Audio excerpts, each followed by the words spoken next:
Okay, so nice to see you all again. So we're going to talk about the family. So I'm going to today talk about basic intra-household bargaining models, sort of building, in some sense, kind of building us up to the UDRI reading that you guys did today on sort of testing for sort of Pareto efficiency in the household. And then Esther is going to come back and talk about other sort of gender and within the family issues next time. Okay, so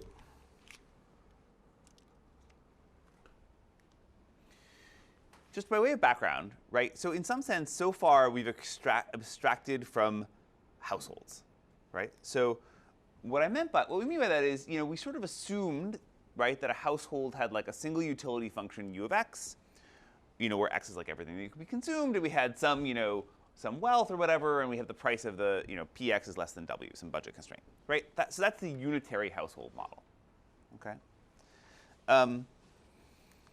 But of course, as we know, the real world is more complicated than that, right? Households consists, typically, many households there are spouses, right? Often people are married, and those spouses need to make decisions together about their consumption choices, okay? And that can be both statically and dynamically. I'm going to mostly talk about static choices today, but I'll mention at least, hopefully at the very end, an example of a dynamic choice. And also, you may imagine that different spouses may have different control over different types of assets or different consumption decisions, and this may be relevant, for some development issues. Okay, so this is the benchmark, and the question is that kind of a useful benchmark, and when do we actually need to take into account the fact that sort of actually there are different decision makers in the household, and they may be sort of interacting in kind of different ways, or when is the simplification kind of a good one? Okay, so there's sort of a long literature that sort of started with these papers by Chiappori, Browning, and Bourignon, which were about sort of testing this unitary model and trying to see if we can accept it or reject it. Okay, and the paper you guys read for today is one example of one that's sort of about an example of sort of testing the unitary model, but there are others. Okay, so here's a model they're going to start with. They're going to start with a, or here's how you sort of build this up, right? So how would you build this up? You'd imagine basically that there's I'll show you this in a second. We're going to have a joint utility function that's going to be some weighted sum of individual utility functions, right? And that can be very general, like I can care about my spouse, or my spouse can care about me, or whatever, but it's individual utility functions. And there are going to be some kind of weights between those two utility functions, okay? And those are going to be determined by bargaining or something like that. And what we're going to see is that basically households are going to be maximizing this sum of weighted, in this model, the way maximizing the sum of weighted utility, and that's going to imply Pareto efficiency, right? The Pareto efficiency means that if you can think about sort of like that there shouldn't be for example, as a test you guys saw in the UDRI paper, the particular allocation of control over certain types of production in the household, that shouldn't sort of change the total amount sort of produced in the household, for example. Okay, but let's just show what this means. Okay, so imagine that basically there's two household members, a man and a woman, just as an example, right? So the utility of each is going to be UM and UF, right? Where QM and QF are the private consumption of the man and the woman, and Q is public consumption. Okay, so note, for example, this is very general, right? This can allow me to care about my wife's utility, about my wife's consumption, and vice versa. Okay, but these are our own individual utility functions. So we have some vector of consumption Q and some vector of prices P. We also can allow the prices paid to be different, maybe. We set up some bargaining weights. Lambda, by the way, if I'm going too fast, let me know. And also, the slides should all be posted on campus, so you should be able to have them. Okay, so we set up some bargaining weights, lambda M and lambda F. So the household's utility is just given by the sum of the utilities, right? So the household together is going to maximize the sum of these utilities subject to this joint budget constraint, okay? And the joint budget constraint, we're going to have the total consumption is equal to the total incomes. So note a couple of things that are important about this very simple setup, right? One is the incomes just add together here on the right-hand side. Right? There's nothing special about husband's income or wife's income. They're all just, it goes into this collective income, right? And then they bargain over it, right? But this is going to be one of the tests that we're going to look for. That's going to be a test of income pooling. Okay. The other thing that you should note is this point, which is if we hold the bargaining weights fixed, then actually, even though this model had two different individuals who were making their decisions separately, right? This is actually going to look just like the unitary household again, right? Why? Because if I hold the bargaining weights fixed, right, lambda m and lambda f, lambda m and lambda f, I can just define a new utility function, which is equal to the sum of the weighted sum of these utilities, right? And so this is actually sort of can be a challenge, right, for sort of testing these things in the data, right? It's because they actually end up looking very similar. They can look very similar in a lot of contexts, right? So even though here we might have sort of different individual utilities and people caring about different things, if the bargaining weights are fixed, then it ends up looking a lot like the unitary household. So what do we do with this? Okay, so we basically, this is going to lead to two types of tests for sort of whether or not we should be thinking of kind of a unitary household in decision making. The first kind of test is going to come from this income pooling idea, which is to say, does income from different, like, if a man gets a woman, or if say the man or the spouse, one spouse or the other spouse gets income, does that affect the patterns of consumption, right? And the income pooling test says it shouldn't. Second thing that we're going to come from is we're going to say, well, maybe we can think about something that affects the bargaining weights. And if I can think about different types of interventions or policies or things like that that are going to affect the lambda m's and the lambda f's, and I say, well, if I change something that looks like it's going to sort of increase the wife's bargaining power in a variety of ways, does that change the pattern of consumption? Okay, and that's also going to be a test of this. Okay, so those are going to be kind of two classes of tests. The third class of tests is going to be like the one in the Udry example, which is going to be about Pareto efficiency, which we'll talk about later. Okay, so that's just like the basic setup. I kind of went through that really fast, I think, but is that clear? Do you guys have questions? You should stop me if I'm going too fast. Good? Okay. So, so I think this is basically what I just said. So here are some examples of, so I said we're not going to observe the bargaining weights. We're going to make assumptions about them. And this is sort of the income pooling test I already talked about. Okay.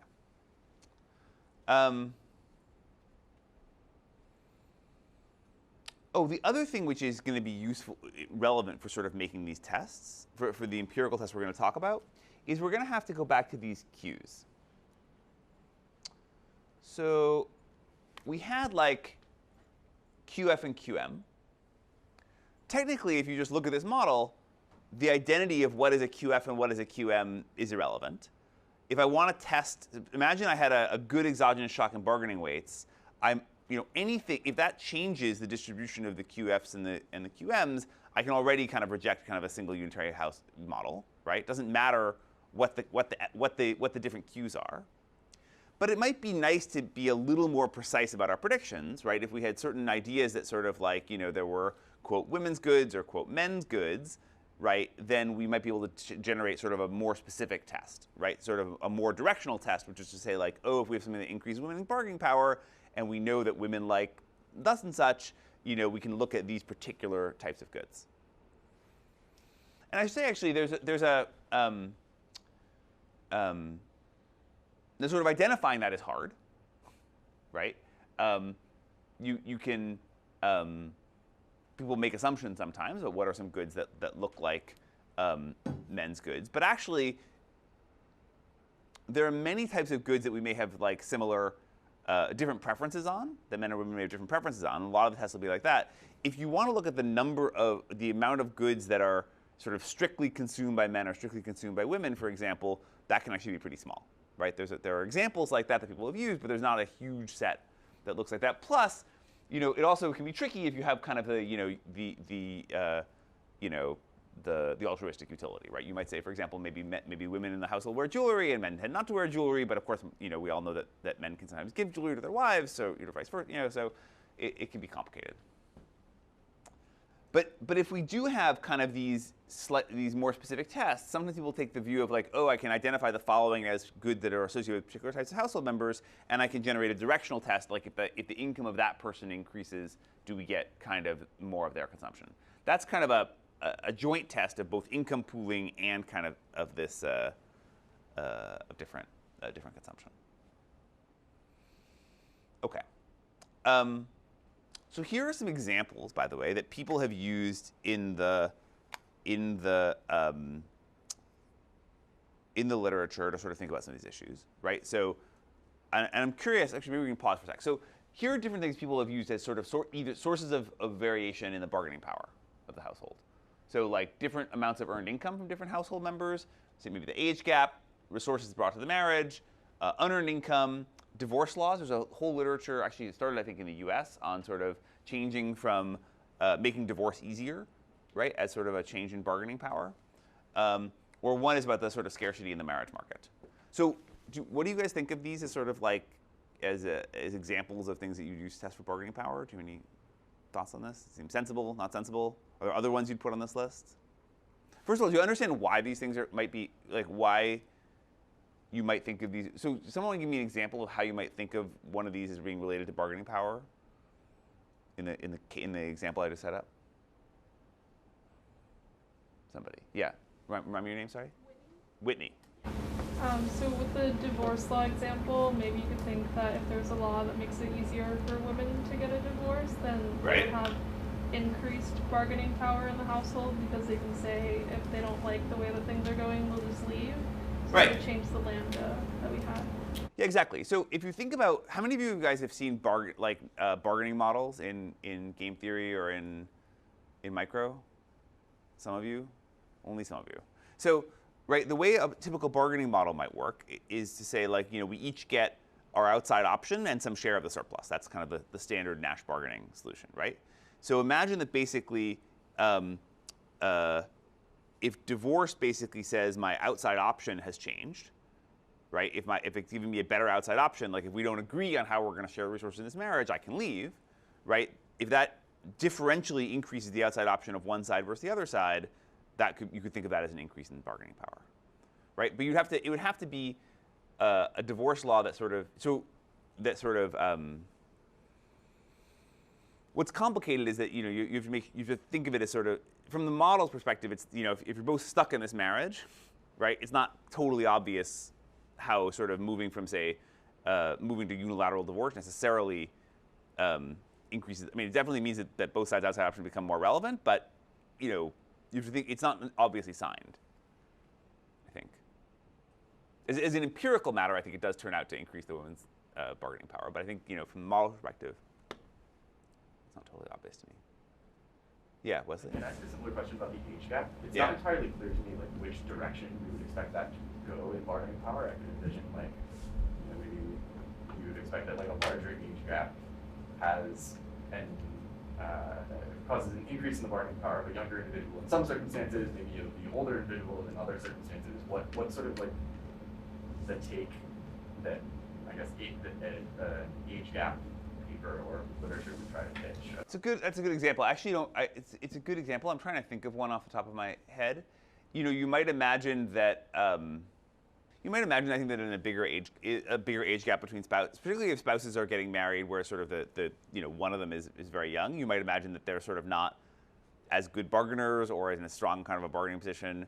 Their outside option may not be as good if they can't leave. Or you may just imagine that sort of I think that's probably what I would say. Other comments? Other thoughts? Yeah, Amit? Theoretically, we don't know, following up on that, we don't know or can we sign the coefficient age gap, for instance? Because I get stories about it can go either way, it can be not. So give me an example of a story where it goes, where a larger age gap. So what do you mean? Like I would assume, say, if it's a 30-year-old versus an 18-year-old, I would assume that 12 age gap to be like in favor of 30-year-old. But if it's a 30-year-old versus a 75-year-old, I would assume at some point it should go. I don't know. Yeah. So actually, so here's my basic takeaway from all this. Like the way I would want to think about all of this is to say, like, let's set up a bargaining model, and let's think about how these things would affect kind of your bargaining position. Like, you know, simple bargaining model where we each get our outside option plus some share of the surplus, right? That's not necessarily formally the same, but that's kind of how I would think about sort of changing this. And I think the question is, how would you think about each of these? Like, which of these are really clear in that? And I agree with you, it's not totally obvious. Maybe the 75-year-old you're saying has no outside option, right? But which of these do you think actually like really does map very clearly into that threshold? Yeah, Patrick. Earned income. Which one? Earned income. Earned income? So say why? You make the money, you call the shots. What's that? You make the money, you call the shots. Yeah, but try to put that into the bargaining perspective. So like imagine how do you think about that from the bargaining perspective? So why is it the case that if you earn the money, you earn the shots? Okay, so if I call the decide shots. to hold my money, or if I decide to bargain with my money, my expected utility out of this bargain model, or you know, having like or giving in some of that into the pooling, comes with a higher opportunity cost.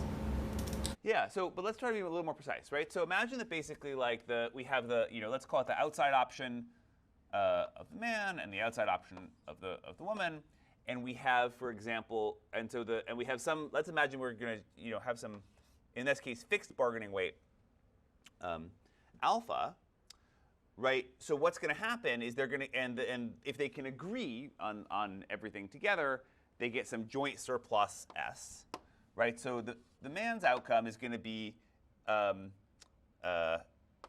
S minus OM minus OF times alpha plus OM, and the woman's outcome is going to be 1 minus theta S minus OM minus OF plus OF. Right. So this is the standard Nash bargaining solution with like a constant with simple case like constant fixed bargaining weight alpha and kind of a surplus from agreement that's just sort of fixed or whatever. Okay. So this is the simple setup I was just describing. That basically says if we disagree and can't agree on anything, the man gets OF, the woman gets OF. Sorry, the man gets OM, the woman gets OF. If we agree, then they each get their outside option, OM and OF respectively, and then they just share the surplus from agreement is S minus each of their outside options, and they just share that alpha 1 minus alpha. Okay? So that's the simple bargaining setup. So Patrick, so going back to your example, how do you think about earned income in this example? I would think that, for example, the male always have a much higher income. When Sorry, you got to speak up because of the math. I can't start for me to hear you. the male has a higher income, right, all of a sudden. Or one spouse, we can call it. Just Okay, one spouse has Yeah. higher income. OM is much larger. So if OM is much larger, then the left side of that would be relatively smaller. Yeah. So, by the way, I'm not being. Let me just say, I'm not being totally precise here because in the model I had over there, I had fixed bargaining weights fixed bargaining weights over the utilities, and here I'm actually having fixed bargaining weights in terms of sharing the surplus. So this is not a precise mapping one-to-one. And if I had thought this through more clearly in advance, I probably would have come up with a microfounded that model over there with this one, but I didn't think it through in advance clearly enough. So my apologies. But anyway, what you can see is, yes, exactly. So imagine you have more unearned income, more earned income OM. What does that basically mean? It means that in the event of the world in which we can't agree, right, I can go take my earned income and live, kind of a rich life. And if my spouse has like a lower earned income, my spouse is going to go off and kind of be poor. That basically means that like I'm going to be able to extract, more from the joint, more from the relationship. And in this very simple model, right, this is not an income pooling model, right? Because the amount, imagine that basically this is the amount that the man the utility that's going to be received by the man is going to depend on what fraction of the total income the man is bringing to the marriage, and vice versa for the woman. Is that clear? Okay, so I guess my point in having you think through this is when you see this kind of stuff, like I agree, this one is I think pretty clear. Unearned income also, well actually no, so earned income is very clear, right? Because if we disagree, I can go off in the labor market and continue earning that income separately. So it's very easily maps to kind of my outside option. How do you think about unearned income? So first of all, what do we mean by unearned income? Wealth? Huh? You mean wealth? Wealth? Yeah. But like, what do you mean? Your estate. Huh? Your estate. Your estate? Yeah. Yeah, like meaning like what you inherit, for example. Yeah. So that's right. So, okay. Someday my computer will come back. Uh-oh. Okay, so what do you mean by So I guess it would depend on what the whether you've got a prenup, whether your unearned income like is not going to be split between the two of you in the event that there's a divorce. Exactly, right? So divorce law, for example, differs in some, like in the US, for example, in some states, and this certainly also differs by country, we have what's called community property, which basically means everything once everything is shared equally, regardless of of kind of where it came from. But in other places, they sort of keep track and sort of say if you were divorced, like you would get the, but I came to the marriage with a lot more than my spouse did, then I would get more kind of I would kind of get that back. So I think this unearned income you have to think of it, if you want to use it from this perspective, you have to understand what would actually happen kind of in the event of a divorce, how that kind of would affect your bargaining power, right? And it's not obvious it would. If you're in a world where kind of the state splits that stuff equally, then it's not necessarily clear it would matter. So we're going to look at a paper in a second that looks at unearned income as opposed to earned income. Why might you look at why might you prefer to do unearned income rather than earned income? Like if the empirical test is clearer for earned income, why do you think these papers might look at unearned income instead? Yeah. Exogenous. Drop a cash transfer on somebody. Okay, exactly, right? So certainly you can drop a cash transfer, and if I get to all the slides here, I have at least one paper on dropping cash transfers. So yes, exactly. But suppose it was wealth, right? It was like the wealth you bring to the marriage.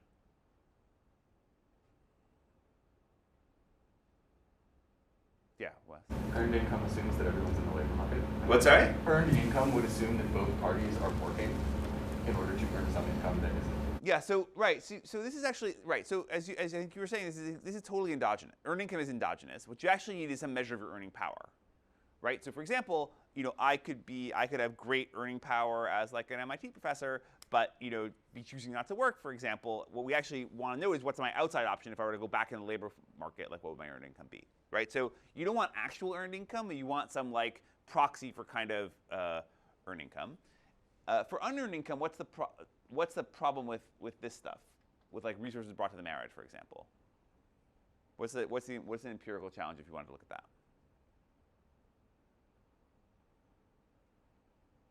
You might not have data on. Well, that's definitely true. But suppose you did.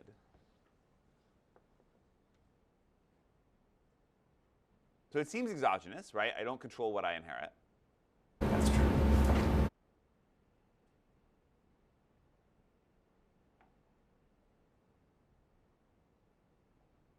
Does the unearned income dictate who you can match with? Absolutely. Right? So like exactly. So we're not going to talk a lot about like marriage markets with prices, but certainly there are certainly lots of marriage markets in the world, particularly in the developing world, where explicitly there are kind of dowries and bride prices, right? And so there's an explicit kind of like marriage market that looks like that. Even without that, like the marriage market, the matching market is pretty complicated, and people may have different preferences in terms of who they're going to match with, and those things may be related to kind of things that look like your determinants, look like your consumption preferences. Yeah. So the concern here would be, for instance, that if you had, for instance, like a disability of some sort that meant that you couldn't join the labor market, your parents might give you like a higher dowry. No, that's not what I'm thinking. I'm thinking about, like, imagine, I'm thinking a much simpler thing. I mean, sorry, that could be certainly true. Yes, that certainly could be. I was thinking more, who are the types of people who might say, want to marry a really rich spouse, right? And who are people who don't care so much about marrying a rich spouse, they may have different consumption preferences. So if I want to estimate a model where I'm going to, like, what's the test, right? The empirical test was going to be something like,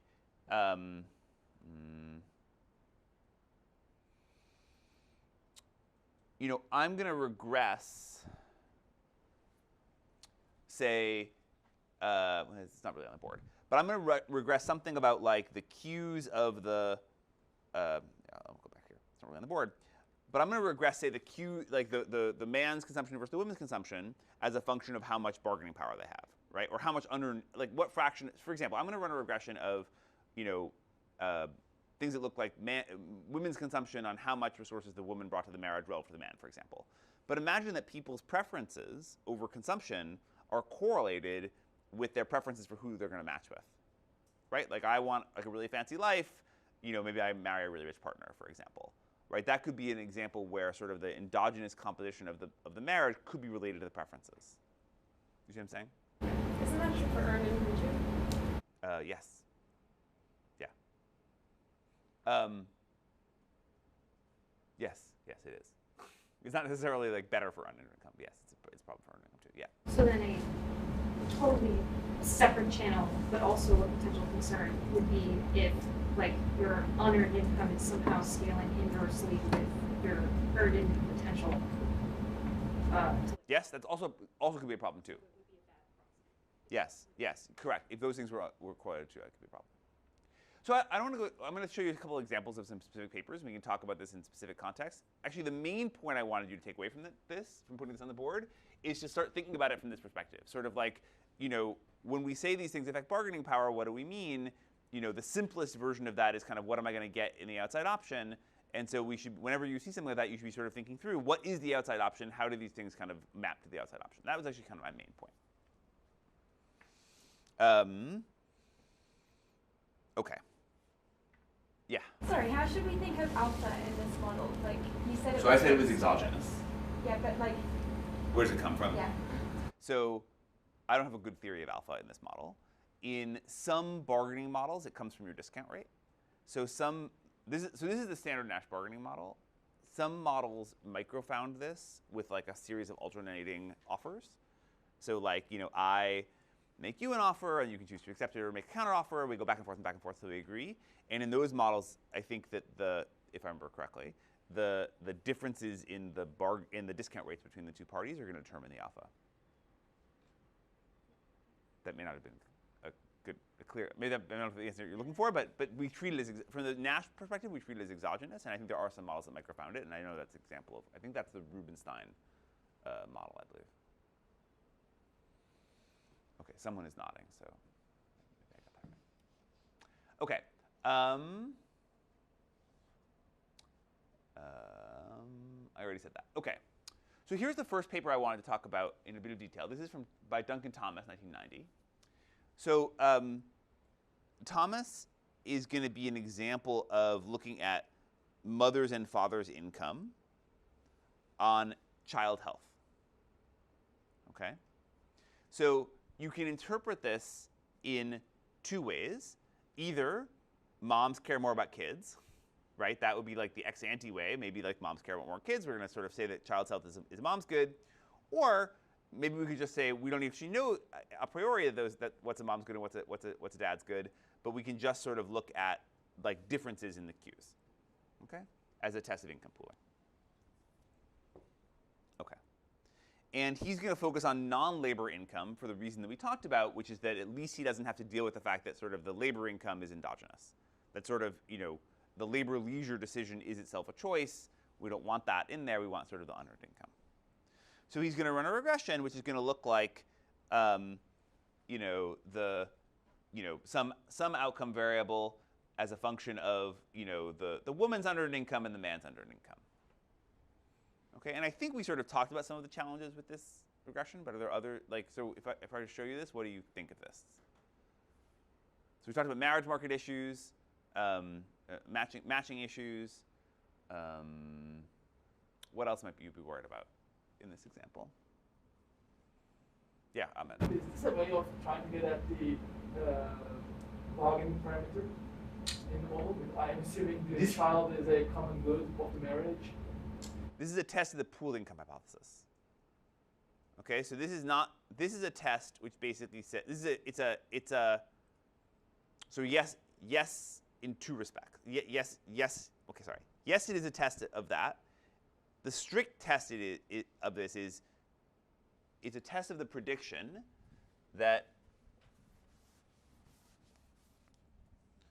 or I'll just show it up in the slides. It's a test of this prediction that if we fixing the bargaining weights, the identity of the income doesn't matter.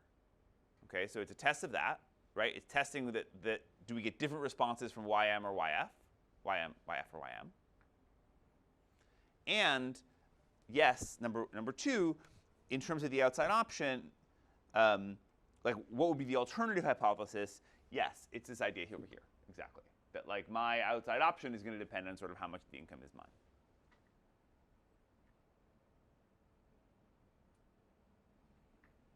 I'm sorry what you're saying, but the conceptual problem that I'm having is that maybe it's through the model. Still, I'm thinking that bargaining power, given the differential bargaining power, where say it's fixed, it's exogenous at 0.8, 0.2, it still feels like for some reason the income to the agent with the higher bargaining power could have a different effect on the common good. Like, are we assuming the common good is the equally valued by the agents? Yeah, the Q. No. But okay, but this is a great question. Okay, actually, I was just thinking about this. This is a great question. Okay, so let's go back to this very basic setup. Okay, so in this setup, what happens if I shock? If I change the fraction of y, if I change the fraction of unearned income that goes from the man to the woman? Huh? But the set doesn't change. Nothing. Yeah. So if the bargaining weights are fixed, so it's not in a world where they're sort of determined endogenously like that. If the bargaining weights are fixed, then nothing happens. Right? That's the test they want to reject. Okay? And then we can reject that. One way we can reject it is the bargaining weights changed. I should have actually stopped and paused for other questions. Are there other ways in which like we could kind of reject this besides the bargaining weights? I guess at some level it's all the bargaining weights changing. But like you seem to have something else in mind for some other way you could reject this besides the bargaining weights changing. Things like budgets can also be bargained over. What do you Because it's mean? like you're bargaining over utility, but not over the budget in this moment. What do you mean bargaining over budgets? Like, the bargaining power can also determine, say there are three different consumptions, right? Consumption, individual consumption, and marriage consumption. And my bargaining power in the marriage can determine, say, how much of the income of the other person I can get for the common good and for myself as well. Perhaps if I have to say I don't care about my child, I have a lot of more bargaining power. But those are it's all just a vector of consumption goods. It's x1 to x whatever. I have to think more about this. Yeah, I don't think it really matters. Another thing, by the way, which this is one microfoundation, by the way, for why it might fail. Another microfoundation for why it might fail might have to do with control rights. Maybe like if we actually think about sort of the mechanics of decision making, right? It might be that actually like maybe we're not bargaining like this, but maybe like whoever like has the cash like actually kind of makes decisions and kind of presents the spouse with kind of a fait accompli. Right? We've all heard, I feel like literature is like, filled with examples of this sort of thing happening, as is real life. But I think that would be a slightly different microfoundation. I don't think it would, that also you could think about as sort of ways in which this model could fail. Yeah. Is a change in control rights not a change in OM or OM? What, sorry? Is change in control rights different than a change in parameters in the bargaining model we covered on the board? Yes. So in this example, so I haven't written down the changing the control rights version of this.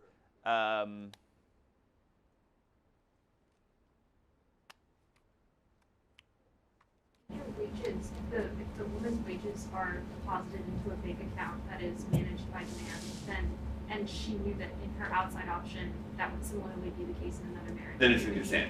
Right, yeah. Yeah. So I'm trying to think through like exactly how you would write that down. It looks very, it could end up looking kind of similar, right? Because basically in the outside option, I have control over the money. I just do whatever I'm going to want. So maybe it is going to kind of look very similar, actually. Yeah, it's the definition of control, right? I see. Yeah, right. It's basically like if we don't agree, I just get to. Actually, I think it's going to look very similar.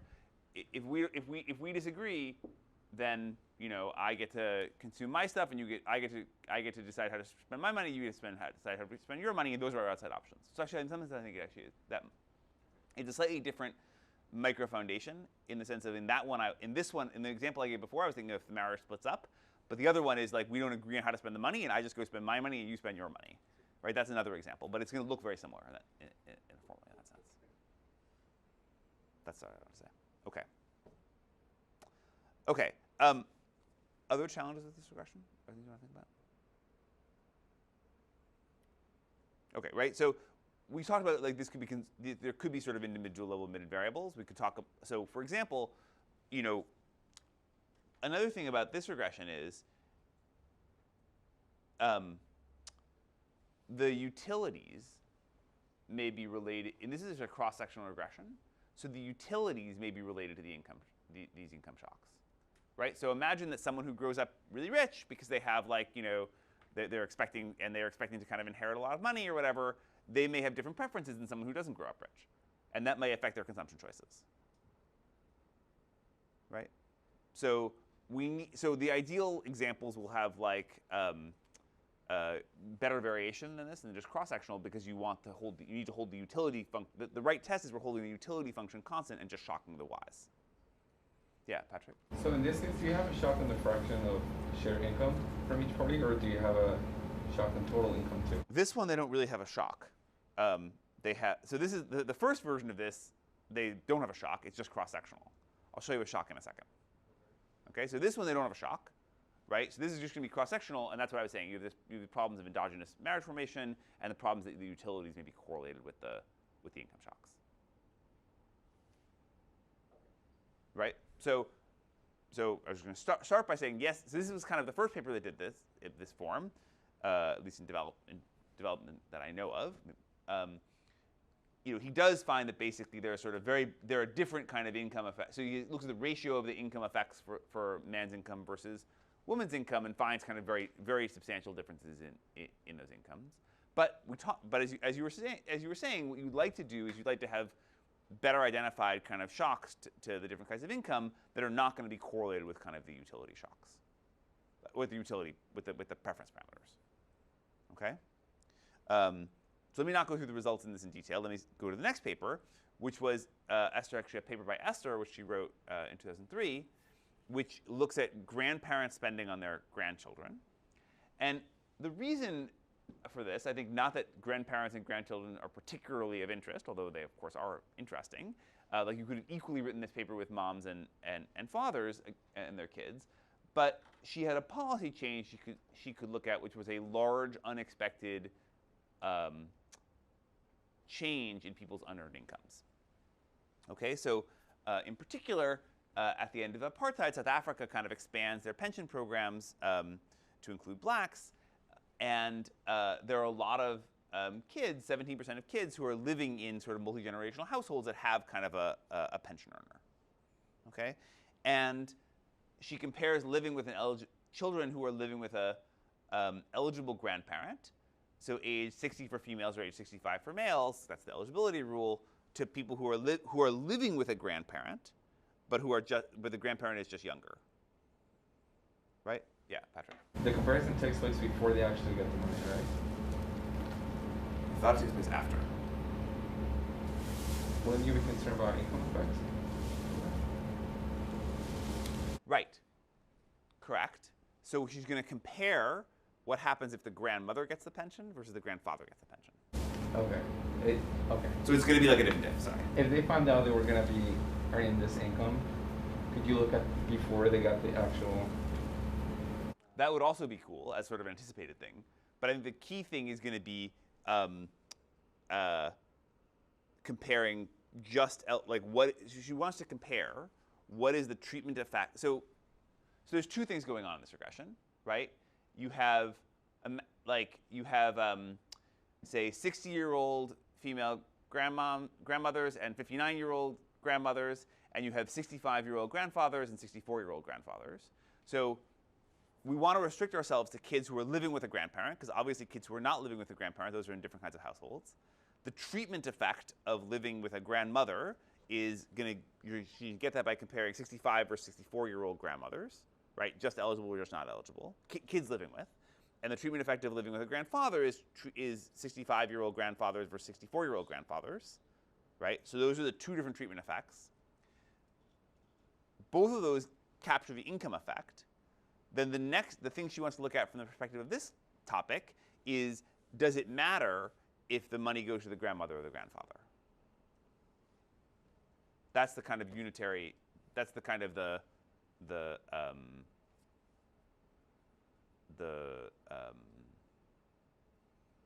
decision points here.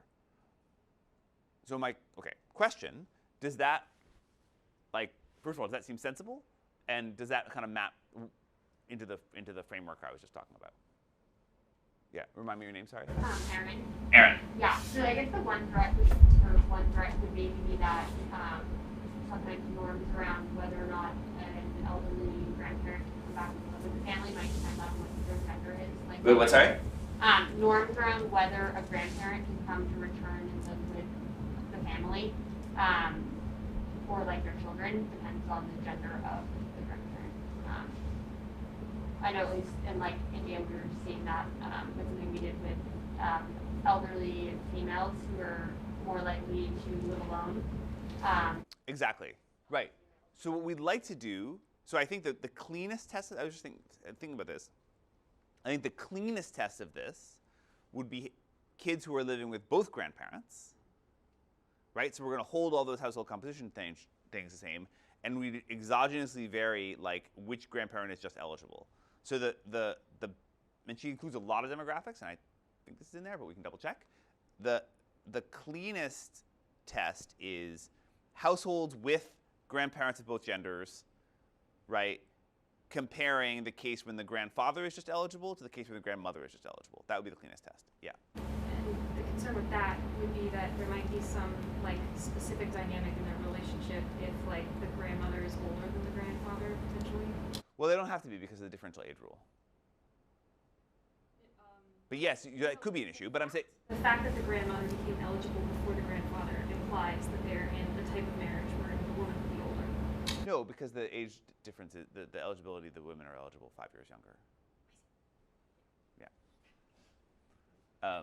And by the way, you are right to think that there could be discontinuities and that sort of thing. There's a paper in the U.S., for example, about earnings of spouses that sort of seems to suggest that there is an important discontinuity at 50-50. So there could be a discontinuity at exactly older or exactly younger. So you're right to think about that, but it's not a context in this, not a concern here. You would think 5 years. What? You would think 5 years is enough for buffer zones. 5 years is probably not, I think, a particularly salient discontinuity. Right, it technically is, but I think in practice it probably is not a salient one. Yeah. Okay. All right. So yes. So this is what she's doing. She's going to look at in particular she's going to control for these household composition things for the reason we talked about. So I'm not going to go into those in a lot of detail, but yes, that's the idea. So what she finds. So by the way, so why is this better than why is this an advance on the previous literature? It's because now we have a plausibly exogenous shock to income, right? And so she's going to look at the weight for height for the kids as a measure of kids' nutrition, and she's going to look at it for girls and boys. And so what she's going to find is that basically, so she's going to compare households where the woman is eligible to the one case where the man's eligible. And what she finds is impacts of a woman being eligible on girls' nutrition, but she finds this impact of women being eligible on girls' nutrition and no impact of a man being eligible on girls' nutrition. She actually finds, although this is not really the focus of the paper, in some specifications, I don't know if she tests this. In some specifications, it looks like the woman versus the man being eligible may also have neither of them is individually significant for the boys, although if I wonder if you test the difference of these coefficients, that the difference between them might be significant. I'm not actually sure. Maybe not, actually, given the size of those standard errors. But certainly she finds that this differential effect of men versus women on girls' nutrition. Okay, so that also suggests that so there's something going on where sort of who you give the income to is affecting kind of the patterns of consumption in the household. Yeah. The difference of the coefficients being significant would mean what now? That's a test. So the test, the key test. So going back to I think what somebody said, that we don't want just income effects of someone being eligible. We want to test whether there's a difference of whether the man's eligible versus the woman's eligible. Well, so it's odd that that wasn't included in the paper. Yes, maybe it's in the paper and I missed it. But yes, if I was presenting this table, I would include p-value test man coefficient equals woman coefficient. So each like coefficient is just like it's a discontinuity in itself, right? Huh? So the coefficient that woman eligible is like a discontinuity in age in itself. Is that correct? Okay, so Like, should I think of this as like a straight line RD or something like that? okay. So I don't think this paper is written as an RD in the sense of, we're going to talk about RDs a little bit later. Actually, I think the plan is for Ed to talk about RDs on Friday in recitation. As far as I remember, and you can correct me if I'm wrong, you can go check and correct me if I'm wrong, or if Esther was here, she could correct me if I was wrong. You can ask her on Wednesday. I don't think this paper is written as an RD with kind of a continuous running variable in age. I think she doesn't have enough observations, for example, to do that, right? So there's only like 1,500 observations here. So I think it's just dummies for being eligible. The thought experiment is 100% an RD, but I don't think this paper is set up as an RD. But it could have been with more data. Other questions? But yes, if you had infinite data and you were writing this paper today, I think you would set this up as, a running variable. I think if I was writing this paper today, I would set this up and I had infinite data. I would restrict myself to households with both a grandfather and a grandmother, and I would put in running variables for sort of near the cutoff of age. I would put in linear running variables for sort of being on both sides of the discontinuity, and for birthday, for example, and I would have a discontinuous break at eligibility at the age cutoffs.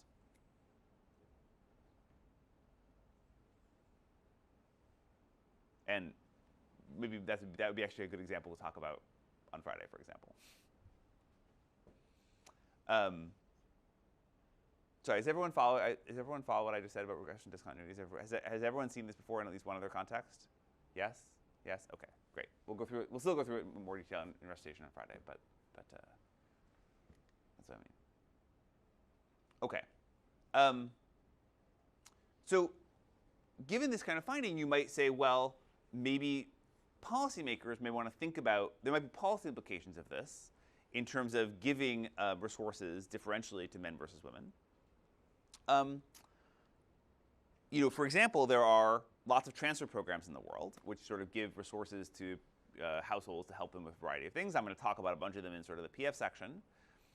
If you believe, A, if you reject the unitary model, and B, if you believe some of these findings that women may be sort of have their kid, on average, channel more of the resources to their kids, and C, if you're a paternalistic decision maker, policymaker whose goal is actually to sort of help the kids in the household, which you could be for reasons that we'll talk about in a few lectures, then all that suggests you might care about whether you give the transfer to the man or the woman. Okay? So here's an example of a recent randomized trial that looked at this. So this is in the context of the Give Directly trial, which was a trial that gave transfers to households. This is going to be a $400 one-time transfer to households in Kenya. And they did a bunch of things, some of which I'll talk about later, but one of the things they did is they randomized whether the transfer went to the man or the woman in the household, in the case of a married household with a man and a woman. Okay? So this is as I said, there's a bunch of stuff. These are sort of different outcome variables in the column, and this is the additional effect of randomizing who the recipient is to the woman. And in general, they, they get a joint p-value of 0.11 on a lot of things like, food security, health, education. They see kind of nothing on a bunch of these. Now, yeah, they see nothing on a bunch of these. They do see some. They have a psychological well-being index, which I think is like a measure, measured in a survey, and they have some questions on female empowerment. Both of those seem to go up if we give the transfer to the women, but the sort of other stuff like health and education don't seem to change. Now, it is also worth noting that these don't seem to change from the treatment effect either of just giving this transfer. So maybe this was a case where sort of the transfer didn't have kind of differential effects on these incomes to begin with, and maybe it's therefore, the transfer didn't have effect on these incomes to begin with, so maybe it's not so surprising they didn't have differential effects, maybe. But it's certainly like if you had just seen kind of the previous papers, the Thomas paper sort of says that the income going to the woman in the household yields substantially better kind of nutritional outcomes for the kids, and likewise kind of the grandmother's and granddaughter's paper, you might have, like, a reasonable hypothesis might have been that even if you don't get much on average, or when you give it to the men, you get big effects if you give it to the women. They're not seeing that in this paper. So I think it's also just worth pointing out, it could be that this program didn't have effects on health and education for a variety of reasons. It could just be a different example.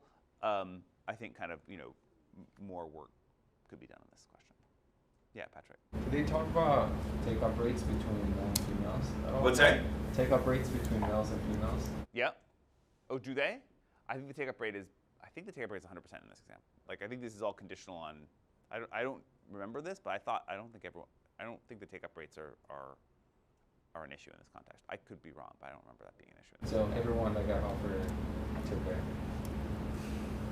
Okay, I don't remember for a fact. I don't remember that low take-up is an issue in this paper. But you're right, sure. If like the take-up rate was different,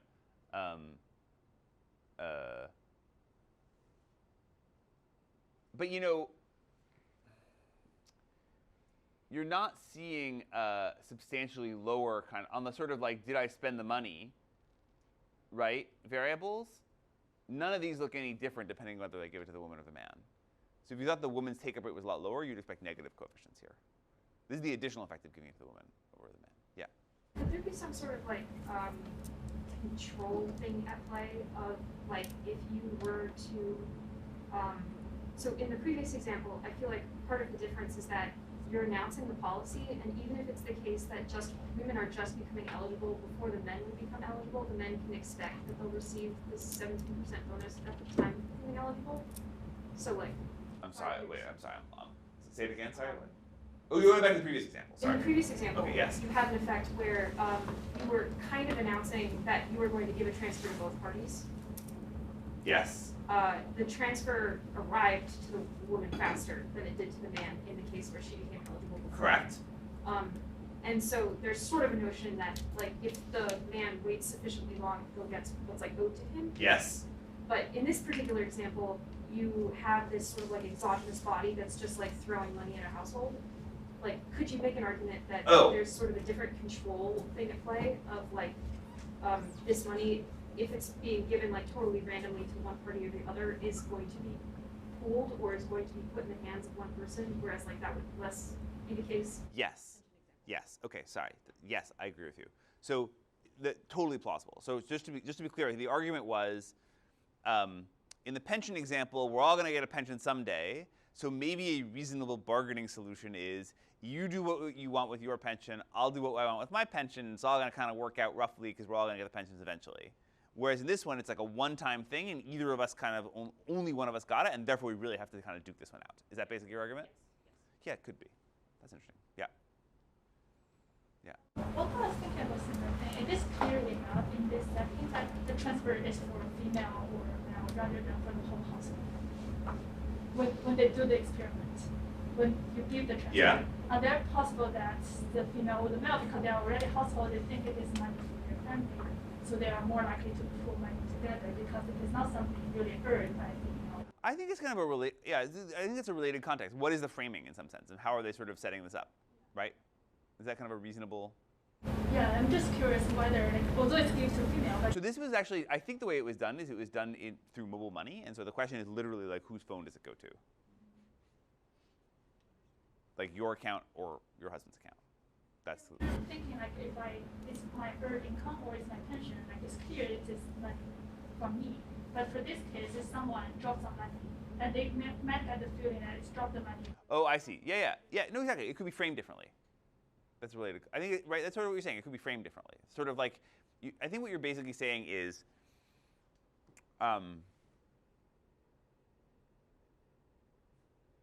it depends on what it depends. So in the simplest bargaining model I set up, it's not different, right? It's clear. Like if you think about the version of the bargaining model I talked about, where basically it's like, I get to sort of just make the consumption decision myself. You know, if we don't agree, I guess we each get to spend our own money, right? In that case, it's clearly like it's different because it went on my mobile money account versus your mobile money account, right? So in that version, I think it's still very different. I do think you are right, and both of these comments I think are related. That sort of what is the framing of this stuff and how this stuff is presented to the households could matter in terms of how it's what the implications are. That being said, I do think that we should update from this in the sense of you might have seen the previous results and drawn the totally reasonable policy inference that we should give the money to the kids to the moms if we care about the kids, and this says actually no, maybe it doesn't actually matter as much as you think. In this example. No? You disagree? Oh, sorry. It's very hard to read people's faces with the mask on. I'm doing my best, but Would an interesting comparison test be if you took the same income and then delivered it to both parents individually and then slightly changed the proportion that you awarded to both parents? Assuming you had many. Yeah, that would be a good test of your theory. That basically that might be a good test of it. But again, it depends on the framing. And there are a variety of other, I think Esther will talk about more of these next time. There are a variety of other more subtle tests of we give slightly more of something, we change the decision rights, or we change whether we talk about it, or sort of explicitly kind of going into the details of this bargaining question. There is a bunch of additional work on that, which I'm not going to talk about today, but which we will, I think Esther will talk about at least some of that kind of next time. Okay, so now I want to get to the paper you guys read for today, which is about Pareto efficiency. So in the Burkina Faso example that you guys, this is sort of another sort of test of these models, right? Is do we get to sort of the efficient outcome? In this example over here, the efficient outcome is somehow we manage to earn S, right, and then share it, as opposed to sort of each getting our own individual O's. In the Burkina Faso example that you guys read for today, individuals control different plots. And so the Pareto optimal behavior is going to be to maximize total income and then share it according to some weights. Okay? At least that's going to be the sort of the benchmark. And we should talk about whether or not you think that's a reasonable benchmark, or there are other benchmarks you should think about as well. Okay, and then the alternative is, if I have control over the income from my plot and you have the control over income from your plot, we might not kind of efficiently sort of share resources across the two, and I have control over some resources, and I might say, well, I'm going to overinvest in my own plot because I want the resources from my plot, even if it was more efficient to sort of put some of those resources in someone else's plot. So that's kind of the question: is sort of are we sort of jointly kind of maximizing the production, or somehow is the identity of who controls the income from the plot affect kind of the production choices on the plot? That's the basic question, right? Okay, so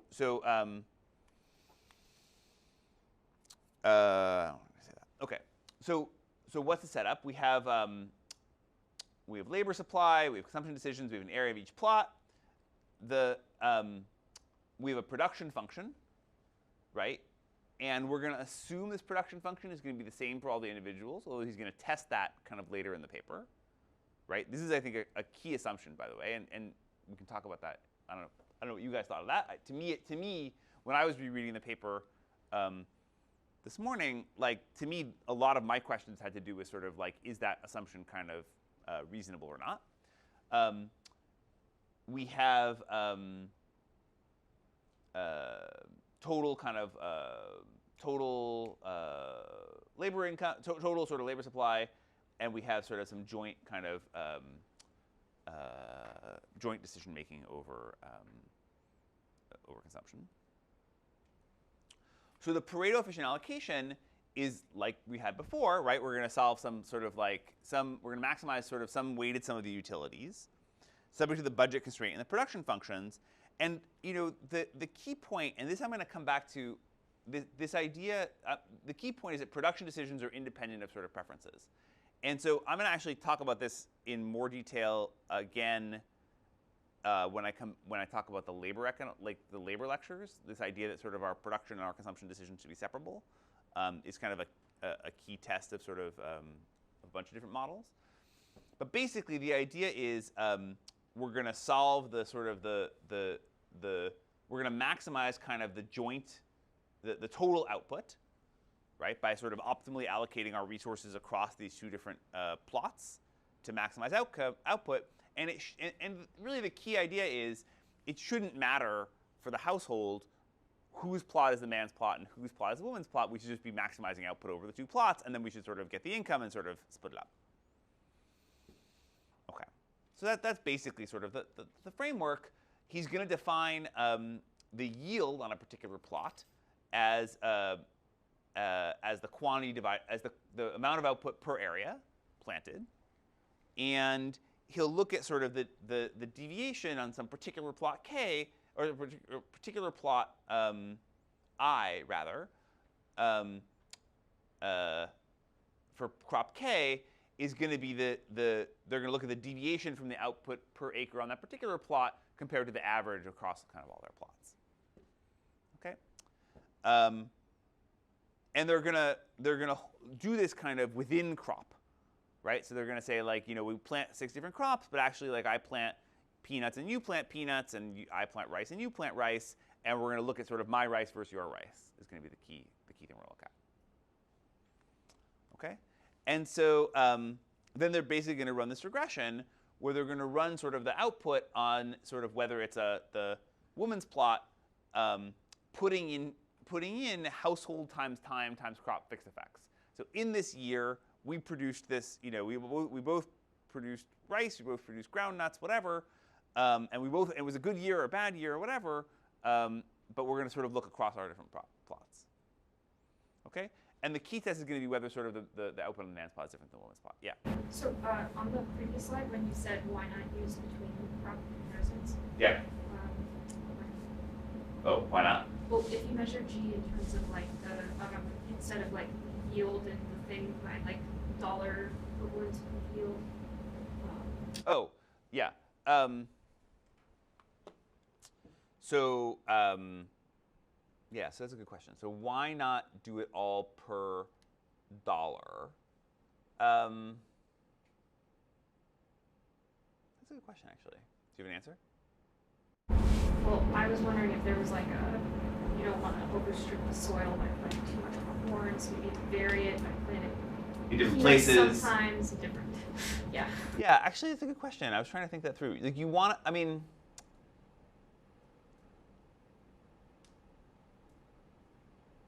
why not do it? Yeah, go ahead. They consume a lot of. What's that?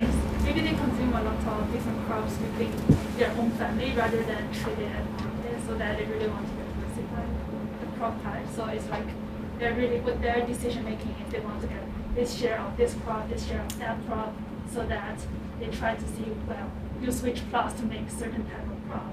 Yeah. Yeah, no, the more I think about it, actually, I'm having a harder time answering it than I thought. So I was thinking, well, you want to be able to sweep out fixed effects, like, for example, it's like a bad year for like, this kind of crop or a good year for this kind of crop, but why would like one of them be systematically correlated with the woman's crop, for example? So why would we have the woman differentially plant? Well, one thing could be, for example, no, I don't have a good example, actually. Sorry, I don't have a good answer for you, actually. Someone else have a good answer? I think I see your point. You should be able to dollarize it. Like, it does seem like you can sort of like you're comparing more like to like in this example. Under the model, it's a good question. Like under the model, I can see what you mean. Like, under the model, we should like have no differences in average. Everything should be equalized up to sort of the margin.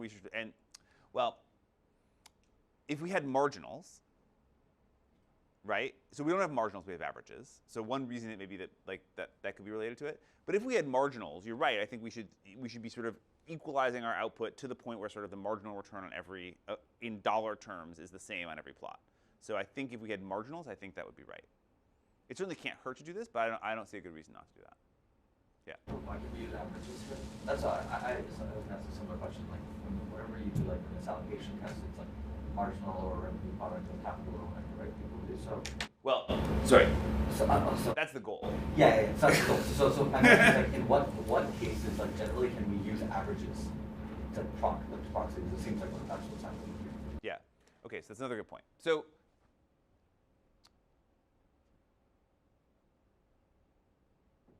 Okay, a couple points. Number one, so in the misallocation literature, they also end up looking at averages more often than you may think.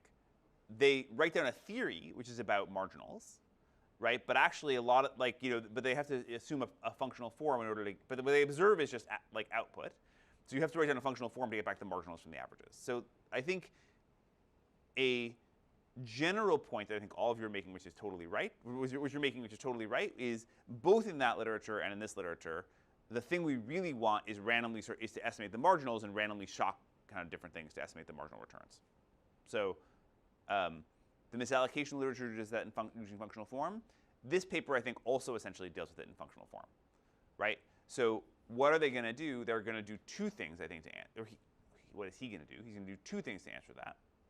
The first is he's going to estimate these production functions, right, and show they look kind of similar on the two different things. And that's, I think, going to, and unless there's sort of some big unobserved term that would, change the marginals in some way, like the fact that production functions look similar may sort of help you. The second thing, though, is he's going to directly look at inputs. And he's going to make this argument that, the inputs look way, way, way less. And the returns to the inputs, at least estimated cross-sectionally, look, still high and concave. They look concave. So he's going to basically say, if we think that the returns to these things are concave, and we see much lower inputs on one versus the other, it is probably the case that the marginals are not kind of being equated. That's basically the argument he's going to make. Is that a reasonable answer? Or does that answer your question? Yeah, I mean, I understand the equation.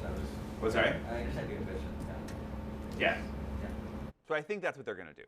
But I think you're absolutely right to ask that question, because I think lots of these papers make arguments about equating things which are true in marginals, but unless you have kind of random shocks of things, you don't necessarily actually estimate the marginals. Yeah. Other questions? Okay. So the key feature in this paper, in this context, is that men and the women control different plots. Right? So that's, by the way, and he has data. As at least one of you pointed out in the comments, like the data here is incredibly rich. To both have multiple plots and to have data on all these different plots is kind of really pretty remarkable. Okay? And he's going to focus on these half the households, the man and the wives are harvesting the same crop on different plots in the same year. So that allows him to put in these fixed effects. Although as per our previous point, if you could do it in, here's another reason, by the way, is that to do the thing in dollars, you need profits, so the marginal, the thing you want to think about. Not only first of all, you need profits and you need marginal profits. So the marginal we already talked about. The other thing which is tricky is profits. You have to sort of subtract off input costs, and that's actually tricky. So it's much easier to measure output than profits necessarily. You also need, so just put that in mind too, because you also need the inputs and the input costs. So that's the other thing that makes it easier to do it in output. And so in some sense, what is the key result, right? The key result is that in general, that there's a sort of negative coefficient on output for female plots, controlling very flexibly for plot size and other kind of plot characteristics, right? And I think something else that you guys picked up on, which I think is nice about this paper, is they're controlling for these kind of things very flexibly and non-parametrically, right? We don't really have a strong view of kind of like how soil type, 12 versus 37 affects kind of output or whatever, so he's going to control for all that pretty flexibly. Okay. So let me pause here. So what did you guys think of this? Did you find it convincing, not convincing? We talked about the marginals. We talked about a couple of other issues. What are some other issues? What are some other thoughts you guys had about this paper? In general, it seemed like you guys more or less liked it, but did other people have other concerns about sort of from reading it?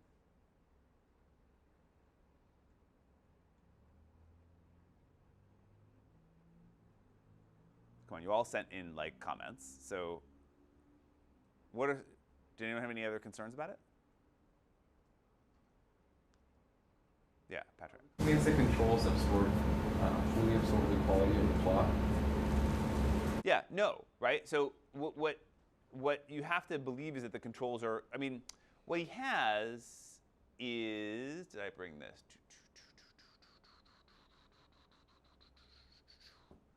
Did I bring this? No, I didn't bring this slide.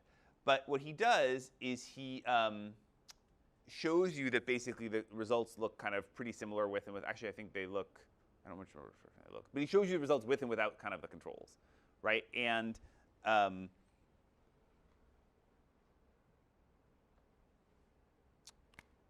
I think you'd have to believe that the results still go through with kind of the really rich controls, and you'd have to believe that there's sort of a lot of other unobservable stuff that's not that's not sort of captured by these controls. But yes, I think that's something you could think about. It would have to be that but the other thing is he also shows you these direct results on input use. So you'd have to believe not just that the land was worse, but the marginal returns to input use were a lot lower, which could be, right? But that would be the thing you'd have to believe. Oh, right, sorry. That's the other point. Actually, based on the observables, the women have better quality plots. So you'd have to believe that the women's plots have like some higher quality, but somehow the marginals are like super duper low, and that's why kind of they're not, and the marginal returns to inputs are super duper low.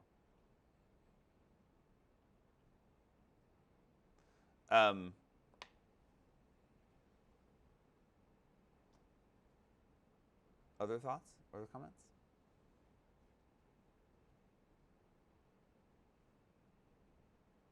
Yeah.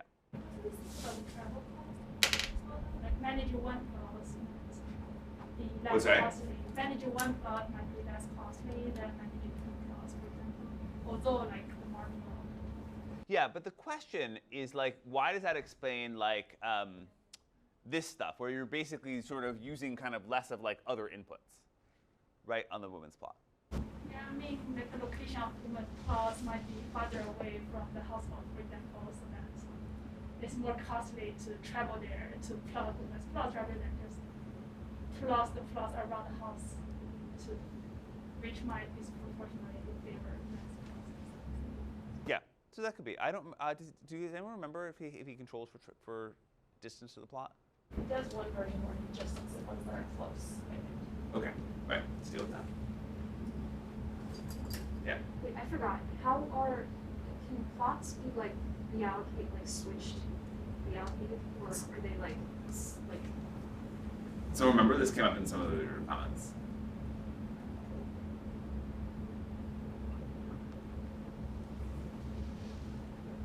You mean like within the household? Yeah. I think he was saying that it was like allocated at the time of marriage. Exactly. So I think he was treating these things. Yeah. And do we know if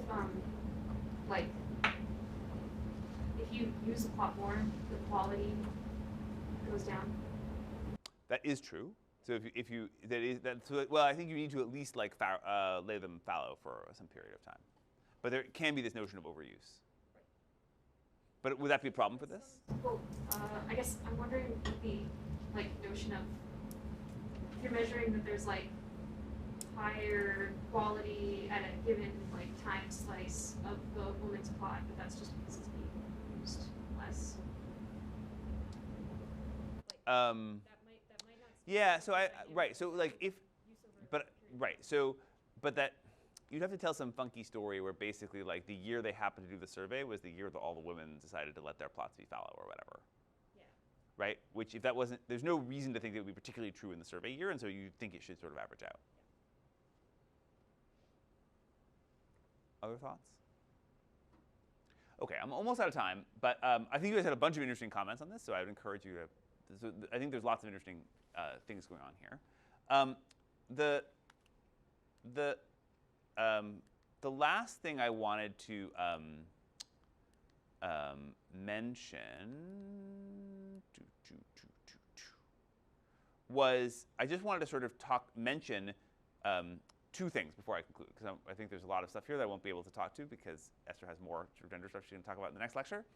I wanted to mention two things. Number one is I wanted to mention, some of you sort of mentioned this idea of randomly dropping income on people. Sort of this paper by Robinson, I think, is a little bit closer to what some of you were talking about vis-a-vis the Gid directly example. So he's going to have both spouses have random chance of receiving kind of smaller income drops, and sort of look at sort of the whether these things are different. That's sort of just another randomized example that I wanted to mention. And he does. Anyway, so I just wanted to mention that one as one example. And the final thing I also wanted to mention, that although I'm not going to talk about, is dynamics. So everything we've talked about has been static, right? And I just wanted to mention there's a whole additional literature on, or there's a bit of an additional literature on sort of dynamics. And both that I wanted to make sure to have an opportunity to display my favorite cartoon on this subject, which is about sort of dynamic kind of allocation between parents and kids. But more seriously, there is this other idea by this Jensen and Miller paper, which is about sort of whether or not I would, if parents and kids can't contract, whether or not I want to do things to sort of like do things to my kids to make sure that later they'll kind of behave nicely to me when they're kind of grown up. And sort of that's, you can think of that as about like an intergenerational sort of friction, where I might, in particular, the idea of this Jensen and Miller paper is that I may sort of differentially underinvest in my kids, which, because I want them to sort of stay on the farm and sort of stay close to me and provide kind of old age support for me, I will prevent, not invest in them or give them the sort of ability to kind of go off and move off to the city, which might maximize our total kind of income as a collective multi-generational household, but might mean that I might get less of it. And so I just wanted to sort of flag that these issues are not just static. We've talked about them statically about man versus women's income and sort of how does that affect kind of the consumption choices, but it could also be about parents and kids. And sort of understanding that kind of this heterogeneity, this dynamic optimization frictions is sort of also another interesting thing to think about. Okay, sorry there was a lot there I didn't get to kind of finish, but Esther will take it over next time, and then I'll come back after that. Okay, thanks.